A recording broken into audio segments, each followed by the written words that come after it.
to go live to Manchester, New Hampshire for remarks from Democratic presidential candidate Kamala Harris. She's speaking at a Politics and Eggs breakfast political event this morning. The rest is up to you now. Okay. Thank you, Jim. So at our table over here, Jim presented me with a basket of eggs, and as I was signing them, I said, well, I could poach these eggs, I could scramble these eggs. He said, just don't lay an egg. So I will try not to. But thank you for that very generous introduction, Jim. I appreciate it, and I'm honored to be here at this historic event, this breakfast. I've read about it, I've heard about eggs in politics, and to be here is really, it's an exciting moment, and I'm honored and humbled. And I want to thank the mayor for our time together. Where is she? Oh, right, of course, disoriented. For our time together and for your leadership. We had a great visit this morning, and I appreciate your leadership and the historic nature of your success. So thank you for that. Thank you. So this is my first official trip to New Hampshire as a candidate for President of the United States. And during our time here yesterday, I started the day having many interviews. And one of the first questions I was asked, and so I'm bringing this up because I just want to get this off the table. Do you plan on spending any time here? Are you going to compete here? So I just want to let everybody know, I plan on competing hard in New Hampshire. And I plan on doing well here. And it is very important to me that when we run this election and when we run our campaign specifically, that we not only are successful in terms of the intention to win, but frankly, the way that I will measure our success is not only that, but that at the end of this process, that we are relevant. And the only way, I think, to ensure that we will be relevant is to make sure that we are spending time with leaders and with folks who are informed, who love our country, who care about our country. It is important to me that I personally spend time in environments where I am being challenged and where I am listening as much, if not more, than I talk. And so I'm here to tell you I plan on spending a lot of time in your beautiful state, and I appreciate and thank you for the warm welcome that you've given me so far. So I'm going to share with you a couple of thoughts that I have about where we are, and then I'd really like to get into a group conversation and begin the question and answer part of this morning.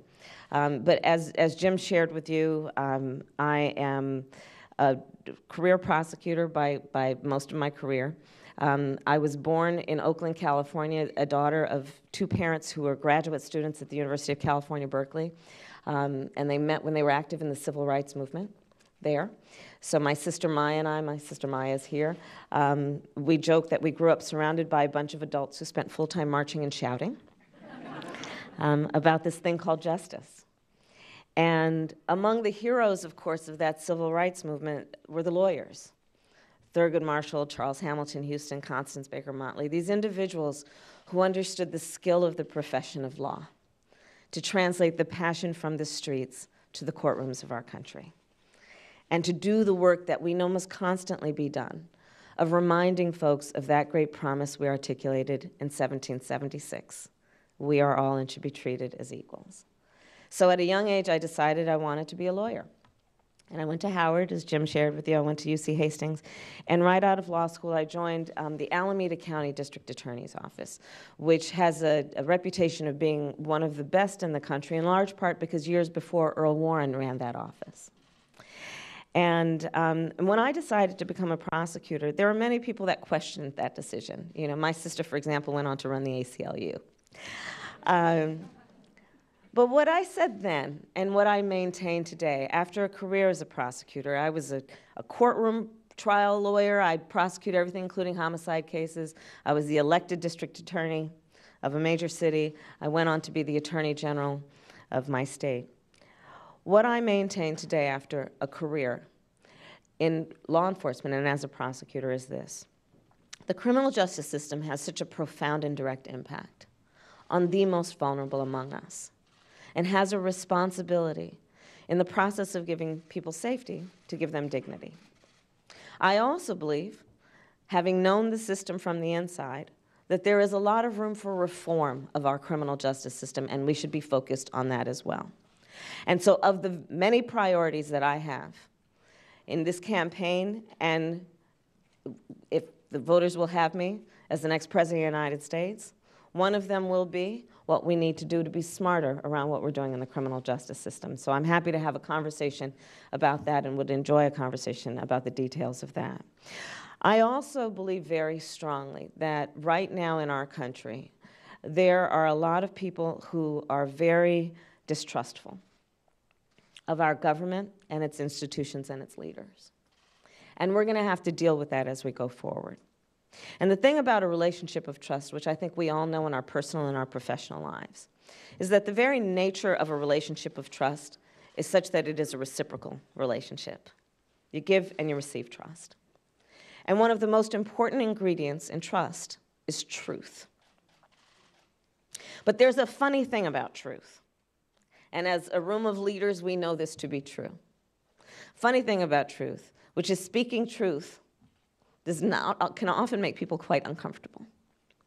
And when you stand behind microphones like this and you're at a podium like this, there is an incentive that when we speak, the crowd will applaud and everyone will feel lovely and we'll sprinkle lovely dust all over the room and job will have been done. Speaking truth doesn't always accomplish that goal. But the other thing about speaking truth is this. Yes, people will walk away from that conversation saying, you know, I didn't particularly like what I had to hear. But they'll also walk away from that conversation knowing it was an honest conversation. And as we proceed in this campaign year, I believe it is critically important that as leaders we speak truth with the purpose of not offending or making people uncomfortable, but with the purpose of dealing with issues and inspiring trust among the people we serve. So, in that context, I'll mention a few issues that I think need to be spoken, and need to be spoken in a way that is about the truth. Let's talk about our economy. The economy in America today is not working for working people. And I'll tell you why I say that. I say that when I look at the data, the facts, that tell us that almost half of American families today cannot afford a $400 emergency unexpected expense. That $400 unexpected expense, be it that the car breaks down or a medical bill they didn't anticipate, will cause them to lose their footing, if not go into a financial spiral. That is a fact in America today.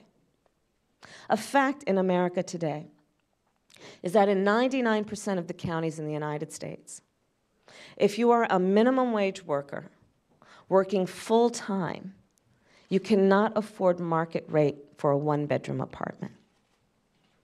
That is a fact in America today. So this discussion, from my perspective, is not about saying, you know, people who have worked hard and gained success should be vilified. I don't believe that. I applaud that. That's pursuit of the American dream.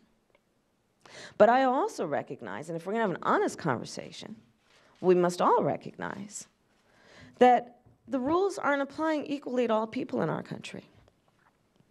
That not all people in our country have equal access to a path towards success. And we're going to have to correct that. For example, I propose that when it comes to families that are making less than $100,000 a year, so the family is making less than $100,000 a year, I'm proposing that we change our tax code to give those families up to a $6,000 tax credit that they can receive at $500 a month.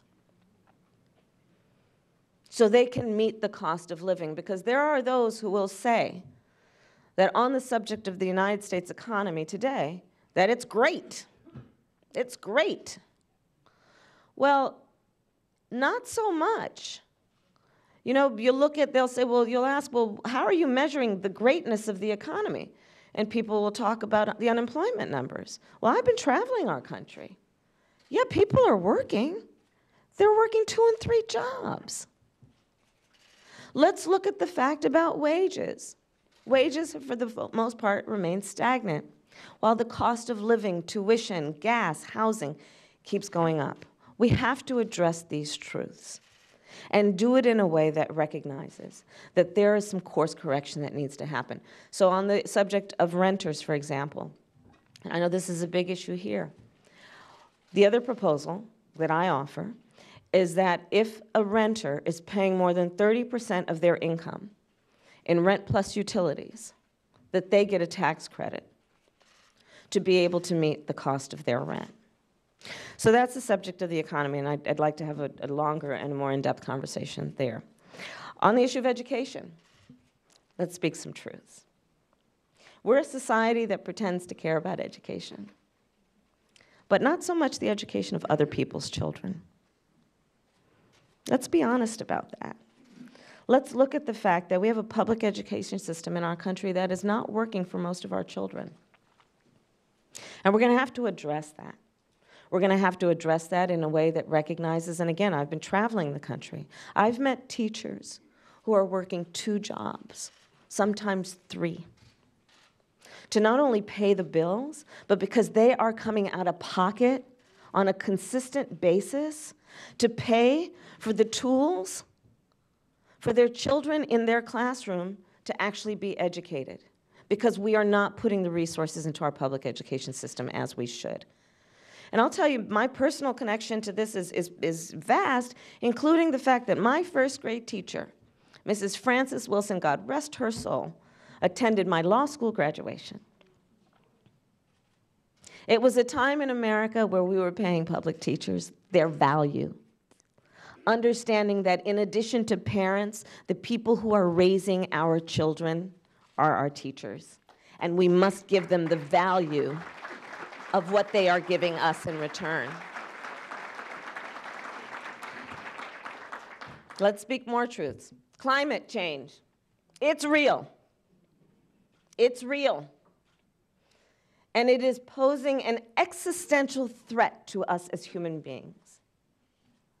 And we must not only take it seriously, we must have a sense of urgency about this. I was in Portsmouth yesterday. If you look at the rates and the tables in terms of the decline, because we are talking about decline, it within a relatively short period of time will be underwater. This is a real issue. When I first arrived at the United States Senate, I was, well, I'll tell you, right now I'm on several committees. I'm on the Senate Intelligence Committee, I'm on the Homeland Security Committee, I'm on Judiciary, and I'm on Budget. In addition, when I first got there, I was on Environment and Public Works, and so I sat in hearings where, I kid you not, one of the hearings we had, the premise of the hearing was essentially, should science be the basis of public policy? Now, further background about me, my sister and I were raised by a mother who had 2 goals in her life. My mother was a breast cancer researcher, and she had 2 goals in her life: to raise her 2 daughters and end breast cancer. She would take us to the lab with her.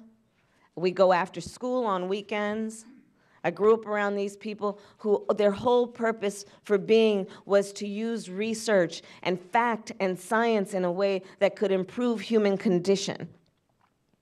And we right now are in a situation and have an administration who would have the American public buy science fiction instead of science fact. To our collective peril. To our collective peril. And you know, I joke about it on this issue. Look, I care about this issue not because I have any particular desire to hug a tree, but I have a very strong desire to hug a healthy baby. And when it comes down to it, this is a matter that includes whether or not we will have the ability to drink clean water and breathe clean air. Let's talk truths and facts. Let's look at where we are in terms of whether or not, and I know there are many leaders in business here, whether we are prepared for the needs of the workforce of the 21st century. Let's talk truth. Over the next 15 years, it is pretty widely accepted and agreed upon that over the next 15 years, up to 40% of the jobs that currently exist will no longer exist. We have to speak truth about this. We have to speak truth that automation is real. We have to speak truth that we are in the midst of an industrial revolution. We have to speak truth that we are not equipping the men and women of our country who are totally agree with part of who we are culturally, which is hard work is good work. But yet we as leaders are not preparing the workforce of America for the jobs of the 21st century. There's a list that came out from the Bureau of Labor Statistics mid-last year that projects the 20 jobs between 2016 and 2026 that will see the greatest amount of growth. I'm obsessed with this list. My staff will tell you she's about to start talking about that list. And yes, I am. So I'm going to now get into an interactive moment, if you'll give me just indulge me for a moment. So 20 jobs that will see the greatest amount of growth over the next 10 years, roughly. And I'll just take two guesses, Jim, okay? Okay, guess what number 1 and number 2 on that list are? Any guesses? Raise your hand. I'll just take 2, I won't torture you. Yes? Software development. There are a lot that relate to technology, but not that. That's not number 1 and number 2. Yes, in the back. Ding, ding, ding. Okay. You know what? You're the first person that has ever guessed correctly. I kid you not. You're the first person. Yeah, so most people guess technology jobs, or they'll guess rightly because most of the jobs on the list relate to public health, right? Because we also have an aging population and we have so many unmet needs there. Number 1 and number 2, installation and maintenance of solar panels and wind turbines. So, right? Renewable energy. This is part of where we need to go. The reason those jobs are on that list is because we're talking also about a relationship where a job that needs to be performed and for which we don't have the skilled labor. How are we thinking about putting in place an infrastructure in our country to prepare our workforce in a way that has got to include, as part of the leadership of that conversation, the private sector? What jobs do you need performed? What are the skills required to perform that job? It has to include our educators. There's so many in this room. Are we, as government leaders, creating an environment in which that conversation is happening in an honest way? You know, and then including our labor leaders. Let me tell you something. I was talking with my friends in the building trades about this. They're like, Kamala, yeah. And let me just tell you something, they said. Everybody wants to talk about the new skills that are involved. That's good old-fashioned work that we have been doing in our apprenticeship programs forever. That's pipe fitting, electricians, welders, right? So the truths, I'm going to now end my issue spotting. There's so many truths that we must speak right now. And I will say this.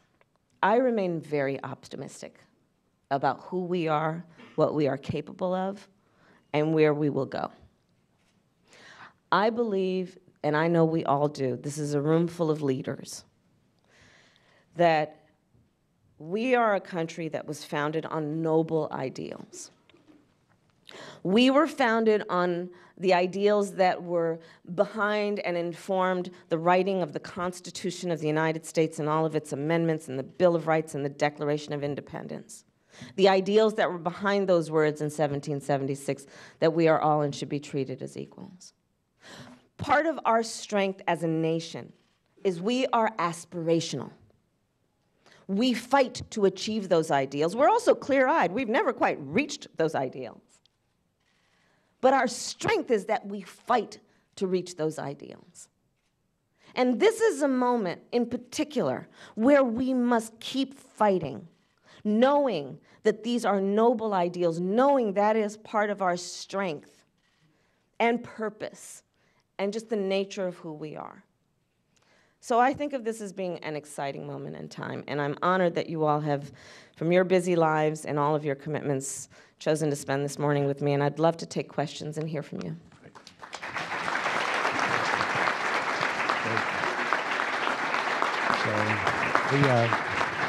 Well done. Thank you. Delayed it, right? No, you didn't drop that line. We have a young lady, a young student here at St. A's, Haley Morgan, has a microphone, so if anyone wants to ask a question, she's down front. Just wait until she comes to your table to ask a question. And maybe you can identify yourself, too. So the senator can give you a real stern look, like, If I could ask the first question, Sen. Infrastructure is a big issue. Yes. President talked about it when he got elected. This is going to be one of my priorities. Yep. The United States Congress, the United States Senate talks about infrastructure. We got to do something about the roads, the bridges, the highways, and we got to improve the economy. We got to get more jobs. But then when you get in the weeds, that's where you don't hear much in the sense of how do we pay for infrastructure? In light of national debt just went up $2 trillion in the last 2 years. Now it's $22 trillion. Tax. Do you revisit the tax cut that was passed by Congress and say, you know what, maybe we were too generous in the corporate, going down to 21. Maybe we should revisit, go back up to 25. Maybe we should revisit the personal income tax, the high end. Maybe it should have remained at 39 as opposed. How would you propose a funding mechanism for an infrastructure major piece of legislation? Right. So the way I think of it is there are two pieces. There's no question that we need to repeal that tax bill that gave benefits to the largest corporations in the top 1%. They don't need it, and it is going to put another $1 trillion of burden on the American taxpayer and the American public. I also believe this, and I take my lead from my friends in the private sector who are so smart in the way they conduct their business, which is when asking about our effectiveness and efficiency and whether whatever the outlay is it worth it? There's a really simple analysis captured in 3 letters. ROI. What is the return on the investment?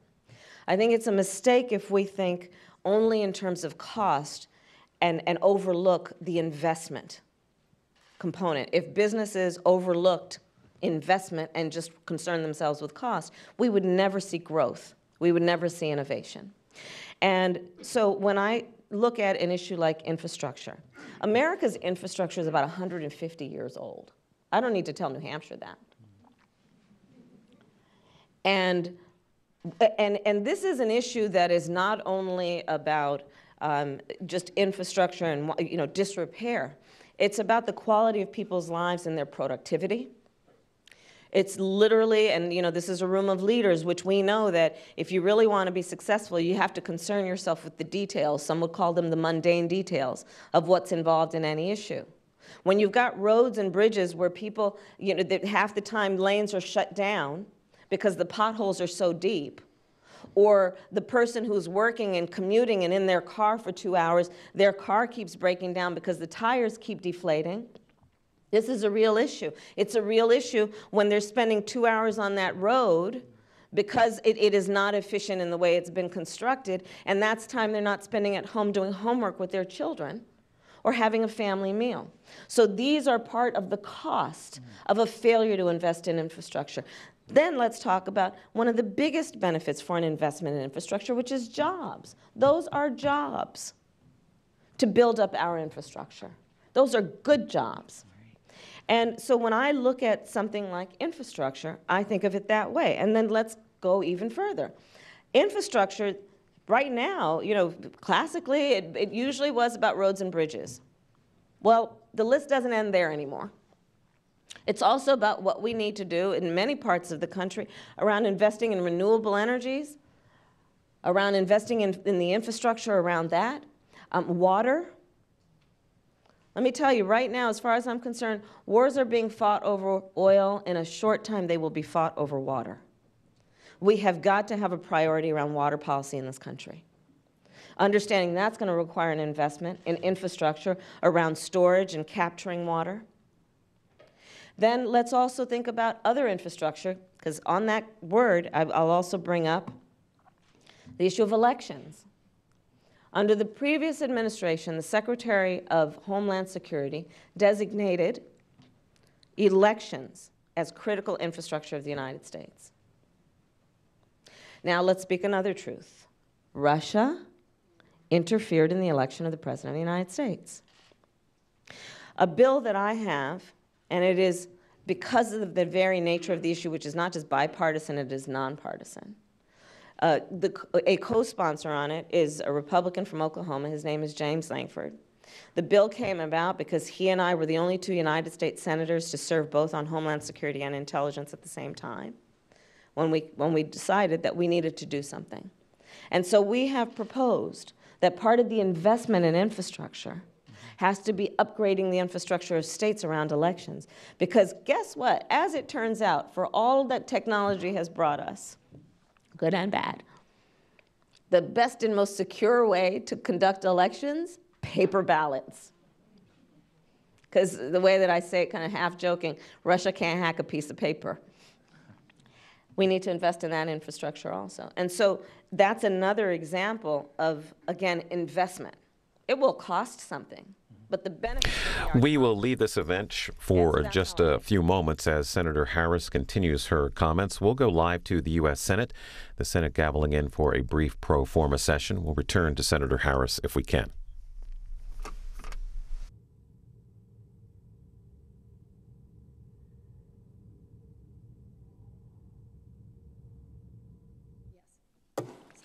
The Senate will come to order. The clerk will read a communication to the Senate.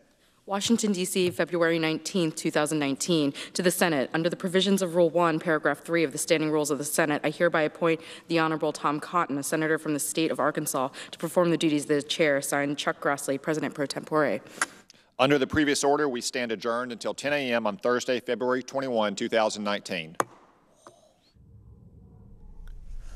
Wrapping up this short pro forma session in the Senate, lawmakers will be back for legislative work on February 25th at 3 p.m. Eastern. Live coverage here on C-SPAN 2. And we return now to Manchester, New Hampshire for remarks from California Senator Kamala Harris. What happened over the years is pharmaceutical companies have prioritized, in many cases, profit over public health. And so people are being charged exorbitant prices for critical medication, insulin being an example of that. And I can't tell you the number of people who I've met who are making choices about paying the rent or putting their money into the insulin they need to live. So there has to be greater, I believe, oversight over what is happening around pricing as it relates to drugs. And then that also includes oversight around generic drugs and what is either happening or not happening to encourage or discourage the manufacturing of generic drugs. Let's look at the opioid crisis. There is also the reality that there was a marketing of what we now know, and certainly New Hampshire knows, is a drug that has lethal consequences. Without an honest public information for the public about the consequences of its use. Because there was great profit, there was a great profit incentive there. And we are looking at the destruction of families as a result of that. And so again, that brings up the point about oversight around not only manufacturing and distribution and pricing, but also advertising and what needs to happen around advertising. Because specific to AARP, one of the things I think about, first of all, and I say this as a former prosecutor, the war on drugs was an abject failure. We criminalized what is a public health matter. We spent, as it turns out, billions of dollars incarcerating what is otherwise a disease. And we are paying the price for that. Let's talk about the cost of that. Where we put this money into mass incarceration instead of public education. And to what end? So back to the opioid crisis in seniors. Part of what we're not talking about is we're looking at, and the mayor and I were discussing that this morning, we're looking at whole populations of seniors that are raising their grandchildren and great-grandchildren because the parent of those children is addicted. And on top of that, the irony is we also may be looking at that same senior who is experiencing health issues that create pain for which they're being prescribed opioids.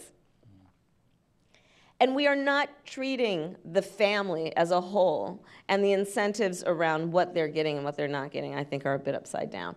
So I think of all of these issues, but in particular, there's got to be greater oversight. And there has to be, we have to, all of us, speak the truth about this, about what is happening, what incentives are present, and what we should do to correct course. But this is a huge issue, obviously.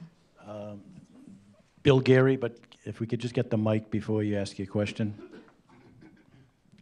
Thank you. Good morning, Senator.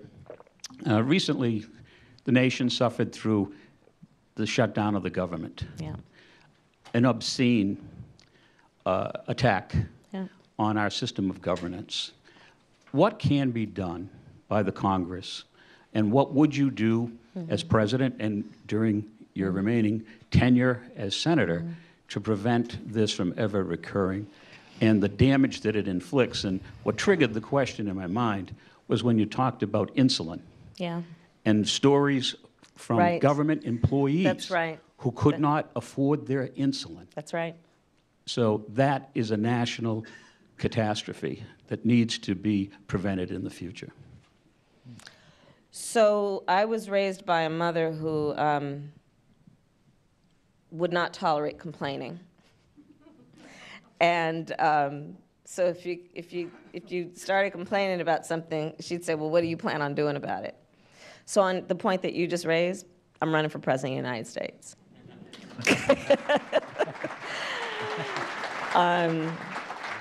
We cannot have leaders who put self-interest in front of the interest of other people. Public service is noble service when done right. But when the power that comes with these offices is used for the purpose of self-interest, when it is used in a way that it is an exercise of raw power, used in a way that is about beating people down and diminishing them and belittling them, we know we need a change. And that's why we have elections in this country. We need a change. We cannot continue to have an administration and a president of the United States who puts his vanity projects ahead of the needs of the people of our country. And let me just be more clear about that. I've been to the border. I prosecuted transnational criminal organizations. The idea that he is trying to say that we have people that are trying to invade our country to commit mass crime is a crisis of his own making. You talk with the people who take an oath to protect our border, and they will tell you the trafficking that is happening of drugs and guns coming into our country, it's happening at ports of entry. We don't need a multi-billion-dollar wall. That wall ain't gonna stop them. We need resources at our ports of entry, and of course, we need to have border security. But this is a crisis of his own making because it was a campaign pledge that took heat and propelled him to victory, and he feels the need to keep reciting what is a lie.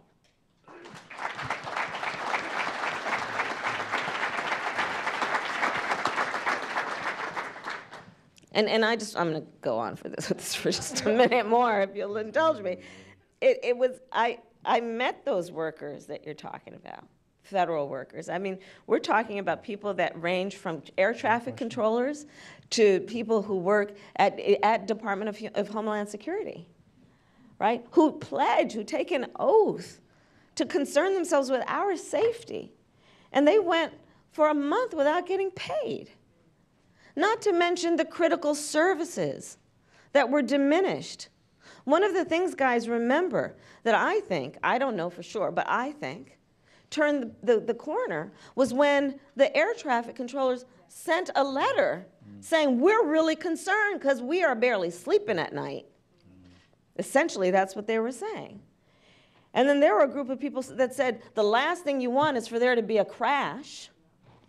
So you better figure this stuff out. Why would it have to come to that?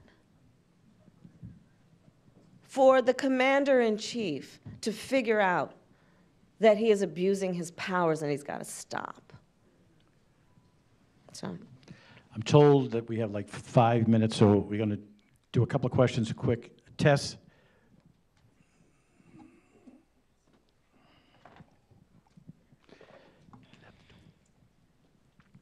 Thank you, Senator. Thank you. I'm Tess Kinning. I work for the community health centers both in Vermont and New Hampshire, and I really appreciate your support for the health centers as well as working families and those vulnerable and giving dignity and safety to those. So I'm going to lean into a question about those other 15 that are likely on the list in terms of healthcare and public health. Sure. And ask you a two-part question about what would you do to think about the infrastructure of supporting more primary and prevention care and public health. Yeah. And then that's the access side of it, but then also what would you do about the coverage side of it? Yeah. Thank you.